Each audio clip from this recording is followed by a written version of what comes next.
আজকে আমরা ত্রিপুরা সরকারি শিক্ষক সমিতি এইচবিরোড আমাদের দুদিনের রাজ্য পরিষদের সভা খোয়াইয়ের আমাদের শিক্ষক সংগঠনের কার্যালয়ে অনুষ্ঠিত হয়েছে।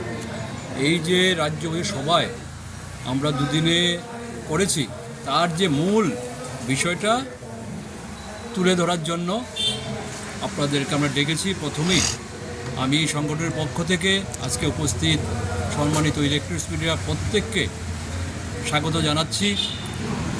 আমরা লক্ষ্য করেছি যে এই সময়ের মধ্যে যে জিনিসটা আজকে আমাদের দুদিনের রাজ্য বিষয়ে আলোচনা হয়েছে, বিভিন্নভাবে আজকে শিক্ষা আক্রান্ত। সারা রাজ্যে প্রায় 4 শতাধিক বিদ্যালয়ে চলছে একমাত্র সিঙ্গেল টিচারের মাধ্যমে, নিয়োগ বলতে নেই। টিআরবিটির মাধ্যমে যে পরীক্ষা হয়, সেখানে পরীক্ষা নিয়মিত হয় না। পরীক্ষা হলে পরে রেজাল্ট দিতে দেরি করা হয়, এর পরিবর্তে রেজাল্ট বেরোলে পরে অ্যাপয়েন্টমেন্ট দিতে আবার অনেক দিন দেরি করতে হয়। যারা এই টিআরবিটি পরীক্ষায় যারা নিজেদেরকে যোগ্যতা মান উন্নত করেন, তাদেরকে দপ্তরে গিয়ে ধর্ণা দিতে হয়, শিক্ষামন্ত্রী বা মুখ্যমন্ত্রীর বাড়ি থেকে ধর্ণা দিতে হয়। এর মতো অবস্থা চলছে।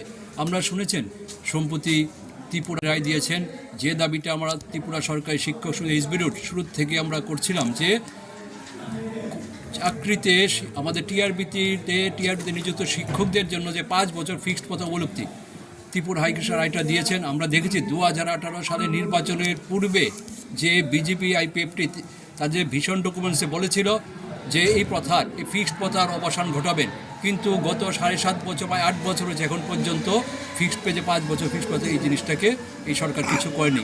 আমরা অনুরোধ করব, যেহেতু ত্রিপুরা উচ্চ আদালত যে রায়টা দিয়েছে ঐতিহাসিক রায়টা, রাজ্য সরকার দ্রুত কার্যকরী করুক। আমরা দেখেছি এই হচ্ছে দারুণভাবে অর্থভাবে বঞ্চিত হচ্ছে। আমাদেরকে বলা হয়েছিল হুবহু 18 সালে ক্ষমতা আসলে হুবহু 7ম বেতন কমিশন দেওয়া হবে, আমরা কোনো কিছুই পাইনি। আজকের দিনে আমরা 22% দিয়ে বকেয়া আছে। আমাদের মেডিকেল অ্যালাউন্স, আমাদের হাউজিং অ্যালাউন্স, আমাদের সিএ কোনো কিছু পরিবর্তন হয়নি।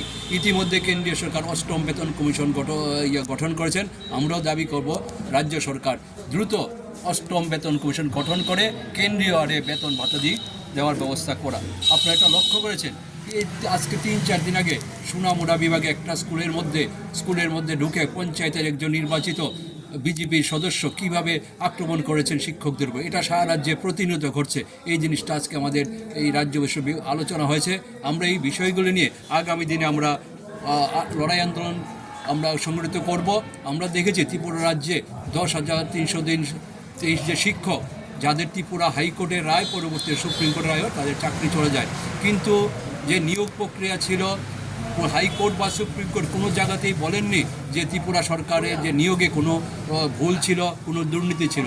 এক নিয়োগ প্রক্রিয়ায় সিনিয়রিটি, মেরিট এবং নিট, যার 3টা পদ্ধতি 1980 সাল থেকে চালু ছিল, সে নিট বিষয়টাকে হাইকোর্ট মর্যাদা দেয়নি, এই কারণে চাকরি চলে। অথচ আমরা লক্ষ্য করলাম পশ্চিমবঙ্গে 32,000 প্রাইমারি শিক্ষক, যেখানে চাকরিগুলো টাকার বিনিময়ে বিক্রি করা হয়েছিল, যেটা হাইকোর্টে প্রমাণিত হওয়ার পরও হাইকোর্ট মানবিক দৃষ্টিভঙ্গি থেকে চাকরিগুলোকে রক্ষা করার কথা বলেছেন। সেই দিক থেকে আমরা আমাদের আজকে এই রাজ্য আলোচনা হয়েছে। আমরা অলরেডি ডাইরেক্টরেটে আমরা ডেপুটেশন দিয়েছি যে 10,323-এর ব্যাপারে ভাবনা চিন্তা করা, এই বিশেষ করে কলকাতা হাইকোর্টের যে মানবিক দৃষ্টিভঙ্গিতে চাকরি রক্ষার, সেই দিক থেকে রক্ষা করা।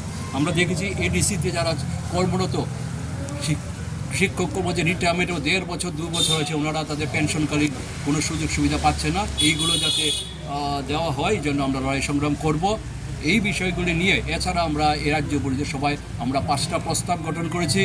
এই ক্ষেত্রে আপনাদেরও তো বিভিন্ন বক্তব্য আছে, এই বক্তব্যের প্রেক্ষিতে আপনার কি বক্তব্য? আসলে আমরা লক্ষ্য করেছি 2018 সালের পূর্বে কেন্দ্রীয় অর্থমন্ত্রী, প্রধানমন্ত্রী এসে এইভাবে মুখরোচক বিভিন্ন প্রতিশ্রুতি দিয়ে আমাদের শিক্ষক কর্মচারী বিভ্রান্ত করার চেষ্টা করা হয়েছে। বলা হয়েছিল হুবহু কেন্দ্রীয় বেতনক্রম দেওয়া হবে। আজকে বাস্তবে আমরা লক্ষ্য করেছি আমাদের আগে বাম আমলে বছরে আমরা 2বার 1 জুলাই এবং 1 জানুয়ারি দুবার আমরা ডিএ পেতাম। এখন বছরে 2 বছর একবার ডিএ দেওয়া হয়। কাজে আমরা আজকের দিনে আমরা 22% দিয়ে আমরা বকেয়া আমরা লক্ষ্য করেছি। আরেকটা গুরুত্বপূর্ণ যে বলা হয়নি, যেটা হলো আমাদের একটা পেনশন সংক্রান্ত বিষয়। আমরা যে পুরনো যে পেনশন পদ্ধতিটা, যেটা সুনিশ্চিত পেনশন আমরা রিটায়ারমেন্টে পড়ে আমরা পেনশন বা এটাকে পরিবর্তন করে 2004 সালে 1 জানুয়ারি একটা নতুন পেনশন স্কিম আনা হয়েছিল, যেটা শিক্ষক কর্মচারীদের অবসরকালীন যে পেনশনের ক্ষেত্রে দারুণভাবে ব্যাঘাত ঘটবে। তৎকালীন শিক্ষক কর্মচারী বিরোধী বামফ্রন্ট সরকার সেটাকে চালু করেননি, কিন্তু শিক্ষক কর্মচারীদের পক্ষে নানা প্রতিশ্রুতি দিয়ে 2018 ক্ষমতা আসার পরেই 1 জুলাই 2018 এই বিজেপি আইপিএফটি সরকার তৎকালীন সময় নতুন পেনশন পদ্ধতিকে চালু করেছে।